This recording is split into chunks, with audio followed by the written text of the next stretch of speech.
මුහුදරලු වෙනකොට සුළඟ තද වෙනකොට නැංගුරම නෙවෙන් ගිලිහි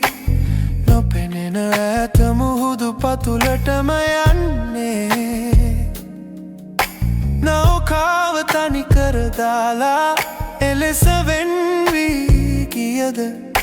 නැංගුරමේ වැරැහෙන ලිහන්නට නොසිතනු මැනවිරුවලට වදින සුළං පහරින් නිදහසේ යන්නට නොදෙන බව කොතෙක් දැනුණොත් රෑනේ ආතතිය රිදුම් දුන්නත් තනිකම පාළුව වෙලා ගත්තත් වරපට වැරෙන් දරා සිටින්න